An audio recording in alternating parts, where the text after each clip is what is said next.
warfare, information operations, information trust space. Sometimes they're just leaders who've lived it in policy, in markets, in institution, and have something real to say about how it manifests and why it matters. Each conversation is shared with our growing community of national security professionals, journalists, technologists, business leaders, educators, pretty much anyone who works in this space. And the goal is simple. Just let's spark some meaningful dialogue. Let's surface some practical insights. And let's build towards a world where trustworthy information is visible, valued, and supported across every sector. So today is a great example of why we're doing this. Our guest today has spent his career navigating high stakes decisions in environments where information quality is a must.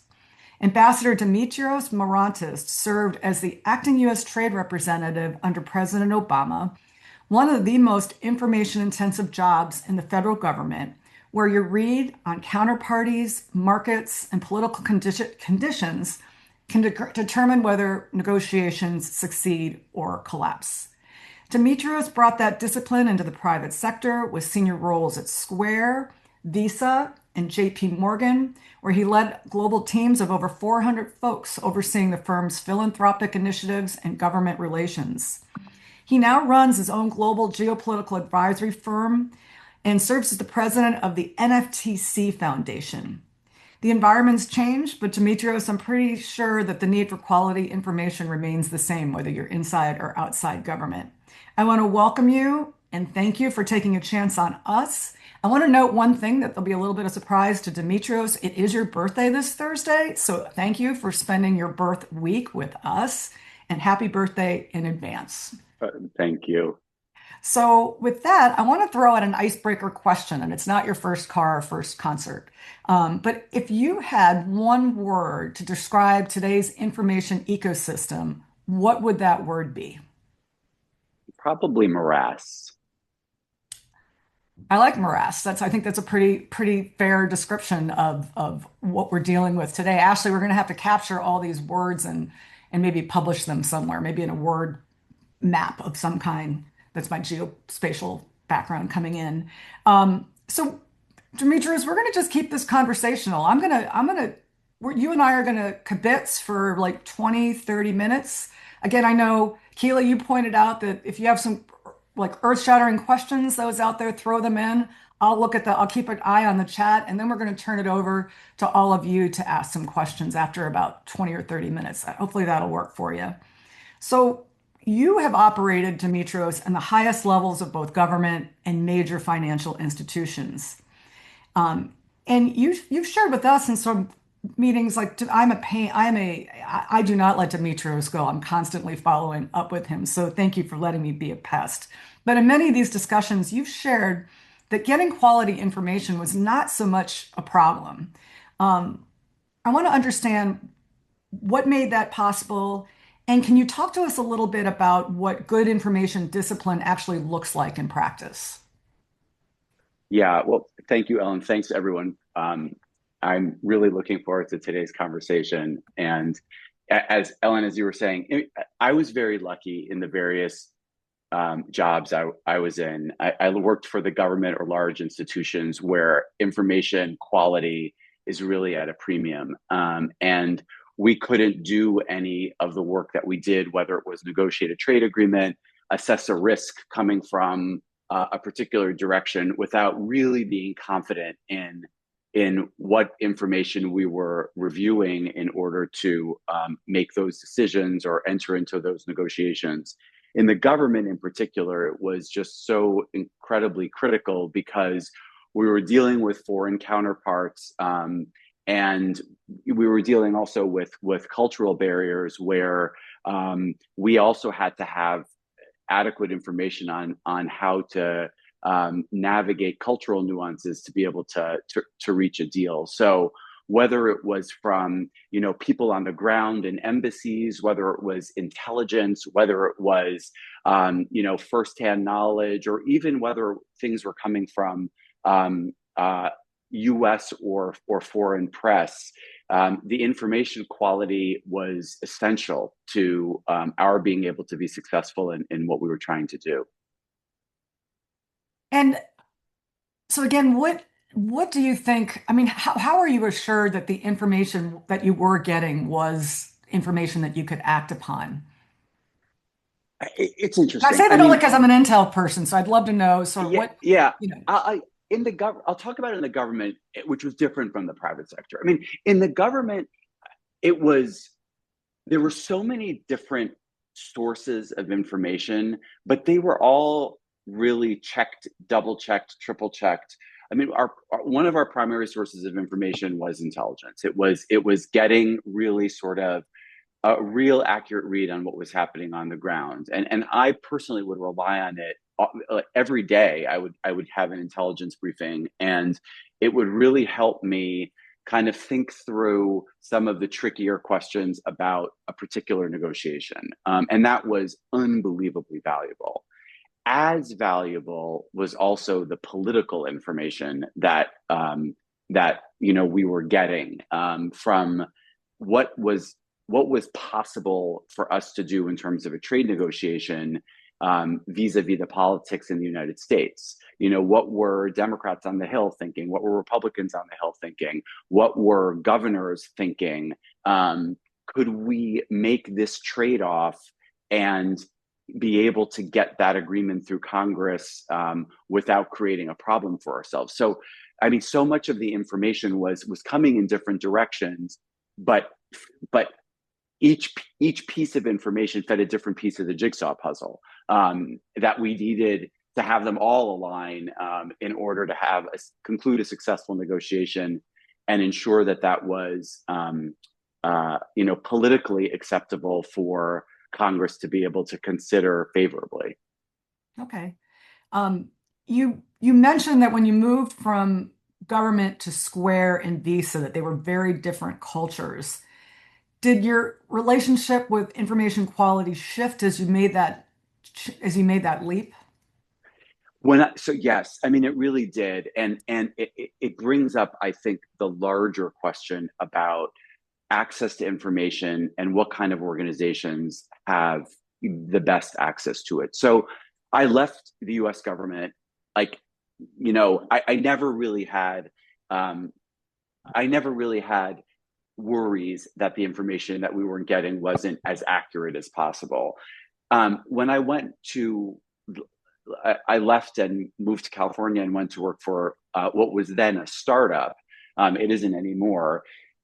The ability of my ability to get information was just harder. It was just harder. I didn't have an intelligence briefing in the morning. I didn't have reliable sources of information, and it was really much more on me and on my colleagues to be able to get that. And this was back in 2015, 2013, even before the concern that we have today with fake news, et cetera. But it was still hard to get information. Contrast that with a place like Visa or JPMorgan, which there's a real rigor to the information that we had in order to make decisions. And it's a real realization that if you're a small business, for example, it's very hard to have access. I mean, you have to make your own. You have to create your own sources of information that you rely on because you don't have the same rigor and the same ability to double check and triple check and fact check all of the information before you make a business decision. And that's why in the later stages of my career, I've been a lot more focused on trying to help small businesses become more equipped with whatever tool they need to be successful, and including what sources of information they're able to get in order to make the business decisions that will enable them to start, run, grow, and thrive. Did that surprise you when you made that leap from government to the private sector? Especially like, you mentioned a startup, but you've also worked in some pretty large organizations. Going from the government to startup was really shocking. Going back to Visa after working at a startup, it felt like I was coming back home in terms of, just the infrastructure around me to help me do my job. And I realized, because I didn't think about that before, what a privilege it was to be able to be in organizations that had where decision making, you could really rely on the information that you had to make the decisions you needed to make. It's just much harder in a startup. It's just much harder in a small business, because you don't have, at the time, I mean, maybe today with AI it's very different, but at the time it was a lot harder to in a startup environment to make sure you had all of the pieces of the puzzle together, in a way that you can really trust. And as a result, I felt like my decision making was more flying by the seat of my pants than it was when I had, briefings every day, when I was able to read sort of, the panoply of important documents that I needed to have at my disposal to make those really hard decisions, that would have been otherwise very difficult to make. It really hurts me to hear that you actually leverage the intelligence you receive. So Oh, I thank you. loved it. It Thank you was for like my that. favorite So hour. It was like my yeah, favorite 20 minutes that's every day. that's awesome. Um, you know, uh, it's interesting, so Tim's thesis is that we have information abundance, but trust scarcity. We have more content than we've ever had, but it's not necessarily making like more data than ever, but we're not necessarily getting smarter. And that, part of that reason for that is that we have less shared infrastructure for deciding what's credible. Like everybody, you use the word fake news. We've got fake news or mis and disinformation, and everybody has some idea of what that is, but we don't have that similar sort of understanding of what actually trustworthy information looks like. What are the attributes of that? From your place, sitting now, having moved across government and across major financial institutions and startups, where do you think we feel that most, like that scarcity most acutely? And I think I know what your answer is going to be because you kind of already answered this, but Again, I really do think it's the small businesses that have that real information dearth. I mean, it's not that they have information dearth. It's like you said, there's more content now available. But what content can I rely on in order to do what I need to do? Whether it's source, a product, where am I going to source it from, or how am I going to market my product, or how am I going to, market myself, as a small business owner? I just think it's a lot harder. And I do wonder, and I know you all are thinking about this. I don't have any intelligent thoughts on it yet, but I do wonder if that aggregator for us is going to somehow be, an offshoot of AI. Is there going to be, we're developing AI for medical records, AI for music, AI for cooking, AI for, I mean, it would be nice to have, and there is one out there that I'm not aware of yet, but an AI, tool that's going to really be able to help us with, you know, separating what's reliable from what's just either someone's opinion or nonsense. I'm going to ask you a little bit more about that here shortly because then the question is how can you trust the AI? But Yeah. so like we are in this period of like incredible volatility. Like we're always in periods of volatility, but it's now just at a scale that we've never really seen before. Trade policy is shifting really quickly. AI is being layered into every sort of information workflow. There's all these geopolitical signals that are really hard to read. And data and information is just moving so fast. Policies are changing so fast. But what is that environment doing to decision making and quality in decision making? In your world, whether it's inside a large institution or now that you're advising small companies, are we seeing things get better at navigating it, or is it not getting better? Are things getting worse? I think, look, and again, going back to what, you guys said earlier in the these comments that I'm about to make are not meant to be partisan.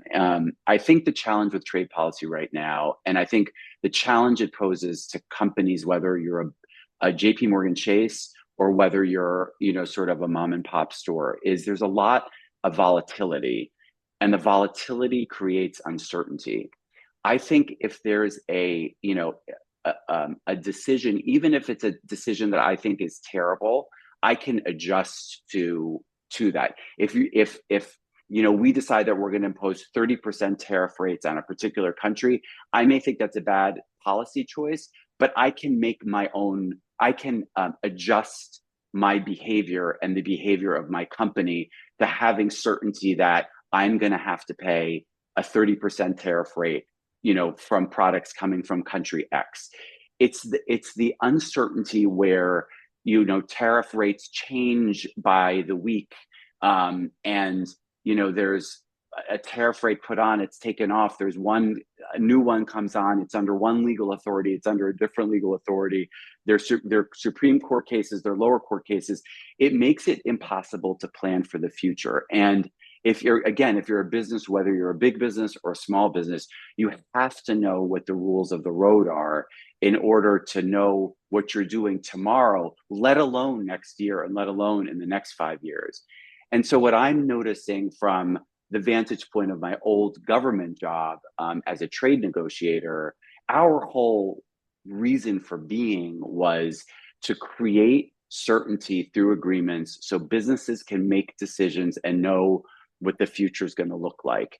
The challenge we're having right now is there's a lot of uncertainty, and it's very hard as a result to make those kind of decisions, whether it's a sourcing decision, whether it's a decision about where to locate, a plant, whether, where to open an office. And that's the information gap. It's a different type of an information gap. I would rather know bad information in order to shape what I was going to do rather than not know what information is going to come to me tomorrow or the next day. So in a way, it's a different, it's a variation on theme about trust and information, where there's a lack of knowing what the information is going to be tomorrow. Yeah, and the challenge, of course, is that I don't know if we're ever going to get away from this ability to provide sort of some consistency in the world that we live in right now.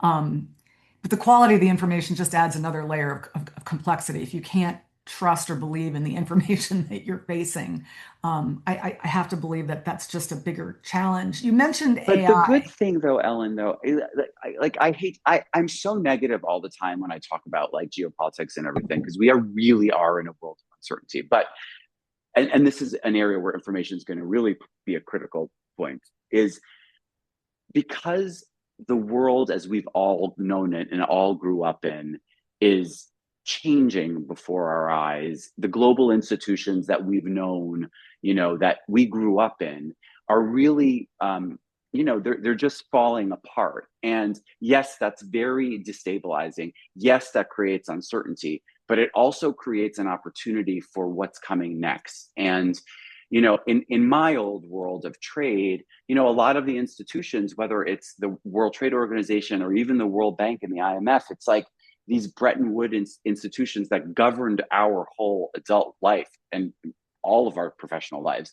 They're leaving. They're going in a different direction. But we now have an opportunity to shape what's coming next. And information is going to be so critical to that.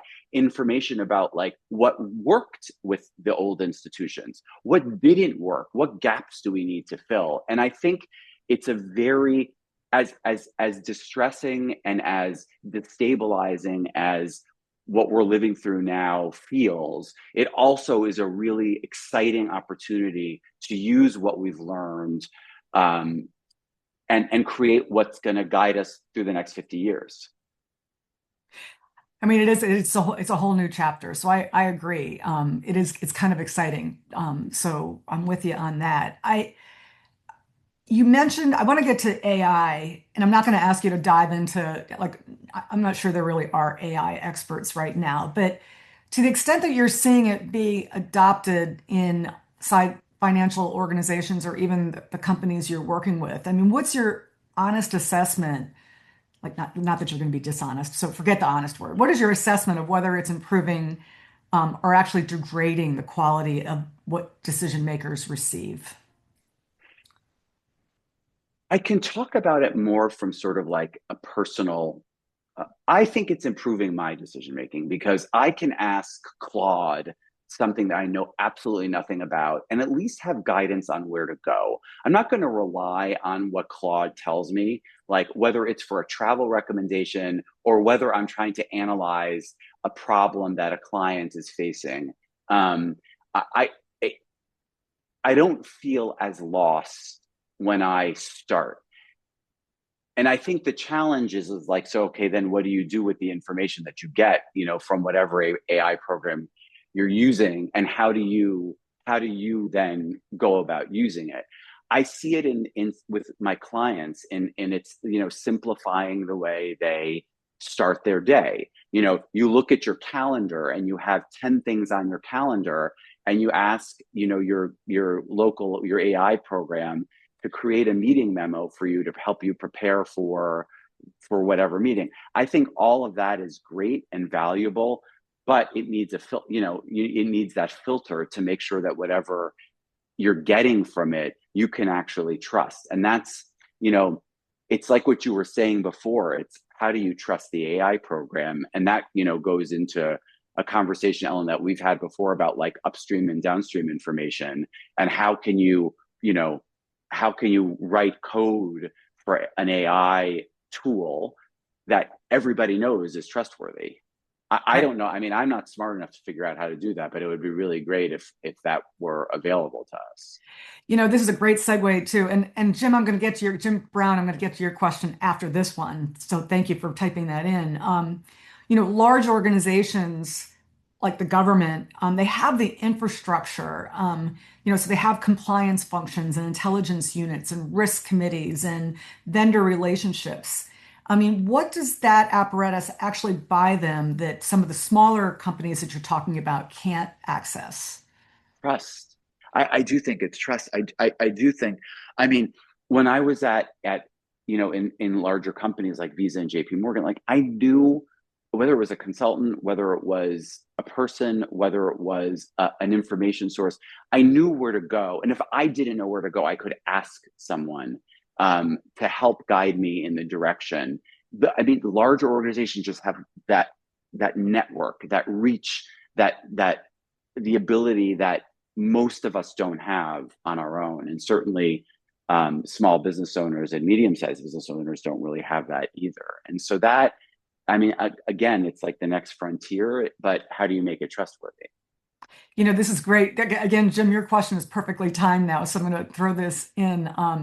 So Jim Brown said it would be helpful to level set regarding the breadth and depth of the intel you received both in government and at some of these larger institutions like Visa. I mean, the assumption is that the intel was trustworthy, but was it always a 360-degree point of view upon which you could apply your independent judgment?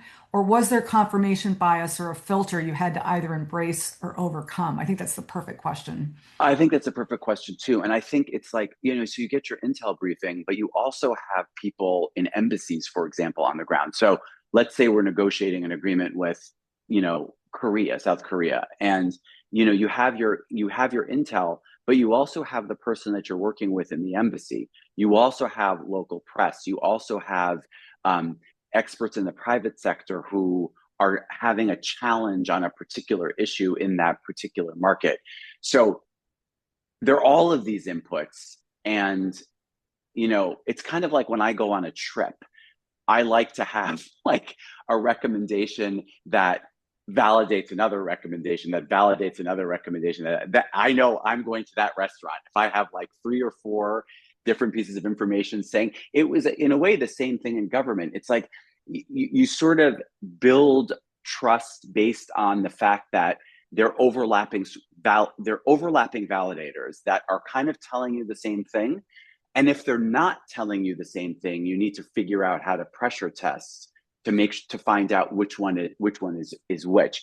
But I do think, like, to try to answer your question briefly, there were various sources of information that either validated or called into question the validity of another source of information. And over time, you were able to sort of learn which one was more trustworthy, and which one you may need to sort of do a little bit more homework on. And it's kind of like AI. too, you know? Which is where actually Judy came in because she wanted to know like how do you think about bias and how that impacts AI and decision making? Um, I think you kind of answered that, but that's so it sounds like you've got a bunch like you are the you've got a bunch of sources of information on a topic that you're familiar with. So you're throwing it all together and then making a judgment on what's trustworthy. And then figuring out also when somebody's throwing information at you, do you really trust that person? And that person's, I mean, you know, I think when I came into government and when I started doing this, and I started, you had no choice but to trust what was coming at you because you were kind of learning in a way by doing. And then after, you sort of go around the block once or twice, you realize, okay, this source is better. This source is more accurate. This source is more deep. This source is more analytical. And all of those may be valuable, but they're all valuable for different reasons and in different contexts. And that's the other, I think, thing about information that's so challenging is like, is the context you're in and what do you need it for? Because I think the trustworthiness of that, in a scale of 1 to 10 changes depending on the context. You know, so you've touched on that. I mean, here's what concerns me most. If you're like a mid-sized company, a regional government, a nonprofit in this contested information environment that we live in today, and you don't have what you described that you had in the government. So, you had intelligence that, by the way, is pretty good with working in uncertainty and multiple data sources. And, of course, we can always do better, but, you had that infrastructure. So you weren't necessarily buried in information. You had sources that you could like work with to help make decisions. But that's not the case out in the real world, especially in some of these places that I just described. And it's not because these organizations are unsophisticated, but there's no really sort of shared understanding or common standards to plug in. Do you see the consequences of that gap? And is it getting better or worse? I think it's getting worse. And I think it's going back to what you said is that there's too much. And because there's too much, it's too hard for an individual to be able to create his or her filter, her own filter, to be able to get through it. And it becomes overwhelming. And then you sort of, I mean, I see this in conversations with small businesses. It's like it's like there's so much out there. There's so many tools out there, for example, to manage your business. How do you pick the right one? I don't know. Someone tells you it's a good one. I think it's very, very hard. I mean, and I see it even like if my mother, my 97-year-old mother, wants to get a new refrigerator because hers just broke, what do I do? I mean, I go to what I think is my trusted source of information. There's so many out there, but I have to narrow it down or else I'm going to be paralyzed by an inability to just, to make a decision based on something. And I guess you learn if that something is trustworthy or not by experience. And that's not a great thing either, which is why I'm, again, hopeful that some very like brilliant coder is figuring out a trust in information. Yeah. No, I'm so glad you went to I'm Do. so glad you went to tools because like we don't think that it's more tools or better fact checking. It's you mentioned the upstream and downstream. Like our thesis is that it's the upstream in governance infrastructure. I mean, the kind of standards layers that we've built into financial reporting or even into protocols, or even just as simple as understanding sort of what is quality information, what are the attributes. And so that's, I mean, that's our major thesis here about and what we're trying to show. Um, One of the things we've noticed is that there's hundreds of organizations. Many of you are working with these organizations. In fact, a lot of my friends and colleagues that are on this call right now, Demetrios, are really focused on this concept of making the information ecosystem trustworthy. And I'm so grateful that you all are here. So there's a lot of folks working on pieces of this problem, but they're largely actually, the folks on this call are not siloed, but those efforts are largely siloed. You've operated inside institutions that had to coordinate across competing interests. So, whether it's trade negotiations or global compliance, what does it take to get institutions to coordinate around this concept of a shared infrastructure? How did you do it? Because you've succeeded at it. It's painstaking. I mean, it's painful and painstaking, um, because a lot of times, I mean, I just think about it from the perspective of trade negotiations. It's finding the Venn diagram, between all of the different groups and where their interests are going to align and collide. And it's very hard. It's very hard to find that. I mean, in a trade negotiation, it's okay. Congress can do this. The trading partner can do this. We can do this. The business community can do this. The labor unions can do this. And it ends up being like a very, very small piece. But once you identify that small piece, people will run right to that spot. And then, surprise, you can actually grow and build something from there. But it takes, I mean, in what I did, it was a very hard, um, uh, and a very oftentimes acrimonious process before you got to that like aha moment where you found where the Venn diagram all came together and people could all go there, and feel comfortable and confident about it. But getting institutions, particularly large institutions, to align. Yeah, no, it's incentives is a big, like, how do you get to incentives in a diverse group who all have sort of different end games in mind? Before I turn it over to the folks on this call, have you ever been in a room where the information was wrong and the decision held anyway, or a room where the information was right and no one believed it? I think it's an interesting question. I think when that has happened, it's been where in a crisis where, you're reacting to you have to react to something that's happening, whether it's like an outage, whether it's a war, whether it's you know, some sort of an accident, and you don't have all of the information you need to make the decision that you're going to feel comfortable, but yet a decision has to be made.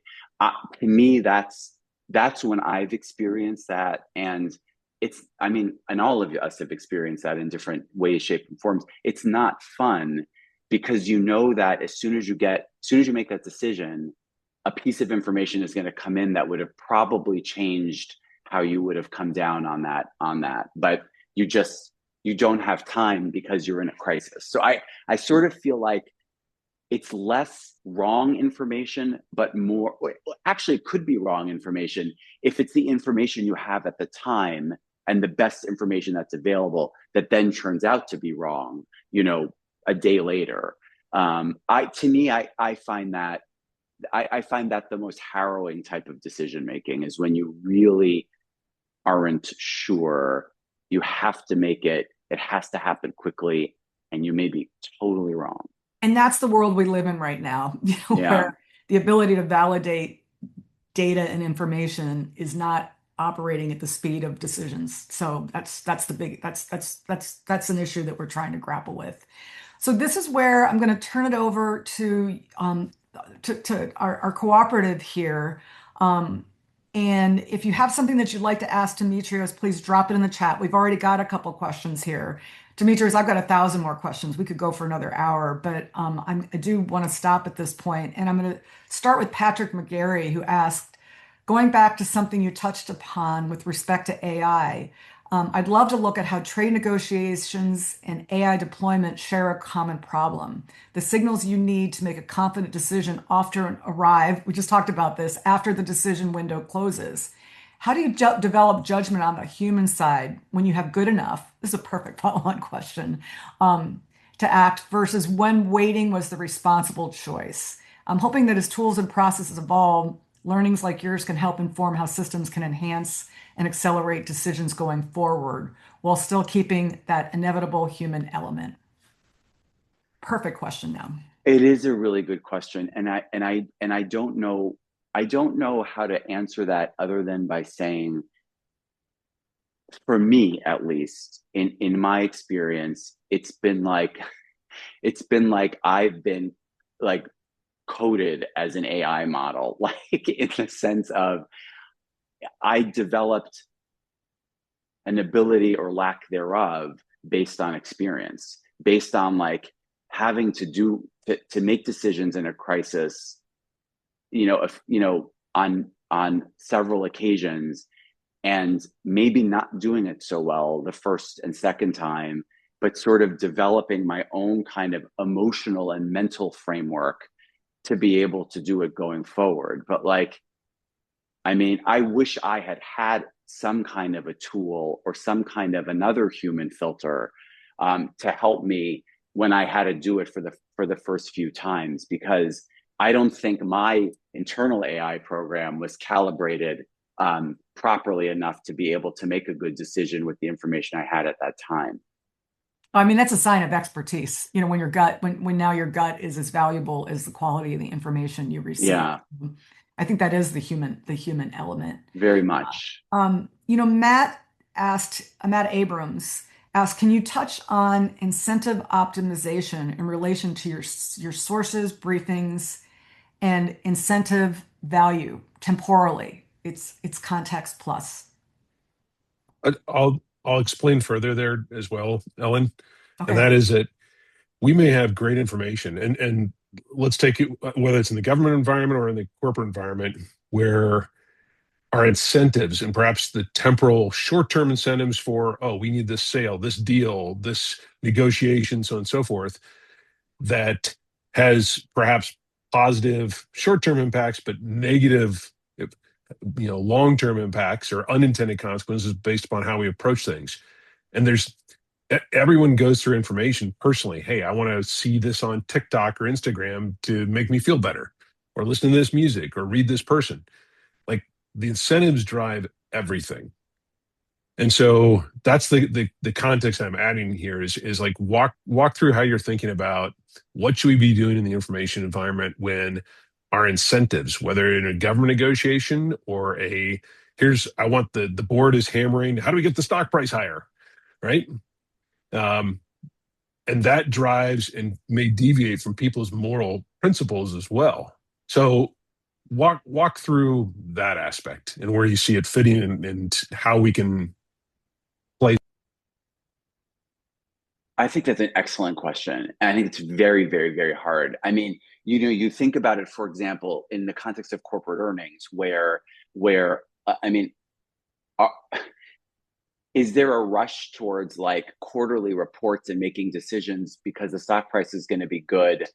Um, but I, but the decision that's made for that short-term quarterly earnings reason, is that actually in the long-term interest and competitiveness of company X? Am I making that's one set of incentives. B, am I making this decision because I know this is what the CEO wants, or this is what the cabinet official wants, or this is what the president wants, but I don't necessarily think it's the right decision, but I'm going to go with, kind of with the flow, because I kind of think that's what the big boss wants. I think the incentives on decision making, like you pointed out, it's scary, because you can end up really at the wrong place if you're not if if if the incentive is to make a decision for a particular reason rather than make the decision based upon the information at hand. I don't know how you solve that problem, because that's part of it is human nature. Part of it is, sort of the pressures that come from exogenous factors that cause that. But I think that's a really good question. And you can have the best information in that case possible and still make the wrong decision. But at least when you're making the wrong decision, it's based on the best information possible. So, and not something that's just not based in reality. So, Yeah. That's great. Thank you. From Joanna Massey, I wrote a policy paper on the First Amendment and our ability to legislate hate speech, algorithms, and false information. Too long to go into, but the first protects us from government suppressing speech. But America has long held companies in the private sector are responsible for public safety. Think tort law. Can you comment on our ability to legislate this problem? Social media platforms and companies that create large language models can be held responsible for the patently false information they spread. I mean, this is that debate we've had over Section 230 of the, I forget the name of the name of the law, that it's not a law. The Congress has been talking about this section for years now. Communications Decency Act, which they Thank completely you. wiped out except for Section 230. Right, and still a topic of discussion. Joanna, this is a little bit beyond my area of expertise. I see the problem and I see how that problem is going to just metastasize with AI. And, I don't know who is the right entity to hold liable and whether or not we need a whole rewrite of our own, sort of internal governance system in order to tackle that problem. Because when you're in an environment where information is being aggregated and reaggregated and reinterpreted, and then something happens because someone is relying on information that ends up being patently false, but was spit out at them through some form of an aggregator, whether it's AI. What do you do? I don't really have an answer to that question, but I see the problem. It's a great question. I think everybody has this sort of, this view on should we hold the platforms accountable for the content that flows over them. It's a highly contested debate, Demetrios, and one reason why Tim is actually created, because we don't believe this is a one fixed problem, that you hold the platforms accountable for the content, and voila, everybody trusts information. So that's so we're not expecting you to become an expert in Section 230. But thank you, Joanna. But it goes to the upstream downstream issue. I mean, Totally. I think, look, at the end of the day, and again, I think this is where AI is going to be really important. If there is transparency surrounding how a platform or how an AI platform sort of spits out its information, and that, does that create the trust, and does that sort of answer the question? I don't know, but I do think there is, you want to know how that information, it's the same thing in government with intelligence. You want to know how that information is being aggregated, collected, and given to you. And when you know how it's done, it helps to generate the trust that what you're getting is actually accurate. I have no idea how that is going to be done with AI, but I would love that. And I would love to evaluate whether I use Claude, Perplexity, ChatGPT, or whatever, based on how the information that they're aggregating and sourcing and giving to me is done. I don't know how it's done.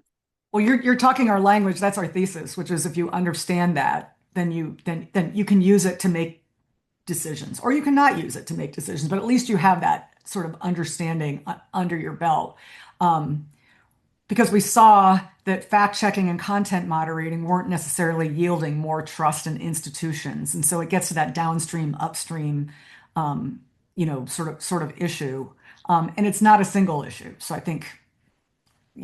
That's our thesis at this point. So Emily Rollins asks, how does one balance between print information and video information? Do you believe one or the other is more susceptible to AI manipulation? And I understand you're not an AI expert, but what are your thoughts, Demetrios, just based on your I'm again, I'm unfortunately still, I think, so old school that I process information better and trust it more if it's print. And I just think that's just me, and that's just my own personal bias. I find video information helpful, but I do sometimes think video information is harder to process because it can be manipulated so easily. I don't know. I have just a long-standing bias towards trusting what I see in print more than I do, and that's based on literally nothing other than my own bias. No, I mean, deep fakes are getting better and better, so I get that. Um, for those of you who've asked to see Joanna's paper, we'll be happy to share that with all of those who are attending. So, Colin, I'll make sure that you get that. Um, let's see. Okay, so actually, I have a couple of questions here, and we have time for maybe one more. One thing we hear a lot, Demetrios, is we'll talk especially to business leaders, and we'll talk to them very much about the things we've talked about today. That the information ecosystem is broken. And we'll hear almost all the time, I agree with that. But just don't know how to fix it, or it's someone else's problem. How do you respond to something like that? When we get this as a problem, but not sure what to do about it. I think that's why what you guys are doing is so important, because someone has to. Someone has to. I mean, we can all sit and throw up our hands and be like, I'm sick of looking at, everybody's recommendation on Instagram, and it means absolutely nothing. But I'd like to really have some way of being able to rely on sort of what I see and read and hear. And there isn't anything out there, as you all know, way better than I do, that allows us to do that. And so having smart people like you who are really trying to develop the upstream way of doing it, so that people like me who are just like going online to find something can develop a process for myself where I'm able to trust the information that I'm reading is as revolutionary as what's happening in the space of AI right now. So I said this is my last question. I actually have one last question. We have some funders and institutional partners on this call right now who are thinking about where to put resources, because this is like building an infrastructure is kind of a big, it's a big deal. Based on what you've seen or just what your thoughts are, if you had $1, where would you put it first? Would you put it in the standards effort, a tool? Would you lobby Congress? What would you do? I think you need a tool first, and then everything else. To me, and then everything else follows.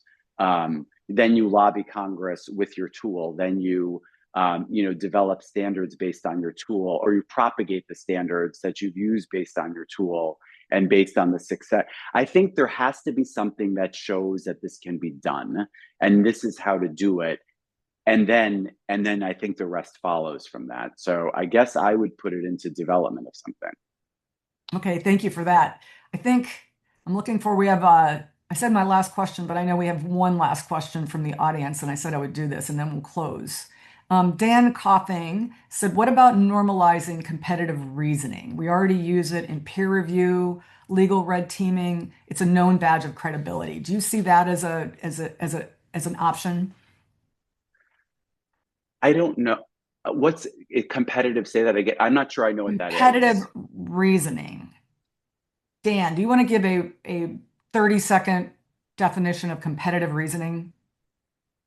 I can add to that. Just it's the notion of adversarial critique that we always get experts. Oh, okay. Like Thank peer you. review. We get experts to go after each other, and the net is a higher information product at the end of the pipeline, and lots of the chuff gets thrown to the side or never even said. I guess how I would answer that question, Dan, is I think that would be unbelievably valuable in the development of the tool, is to have, all smart people, whether they're engineers or social scientists, go after the tool as a way of vetting it and checking it before it's then sort of done. But I do think that would be extremely valuable because it would just give it an additional source of credibility. but I'm just saying that with no basis of knowledge. So Sure. Happy to chat with you afterwards. Thanks, thank you, Demetrios. Okay, now that's really, this is the final. Questions are done. We're closed for it. And if you have any submitted questions that we didn't answer, I'm going to be sure to get them to Demetrios and we'll get you the answers for them. Just as a reminder, we're recording this conversation and it'll be shared with the TIM community.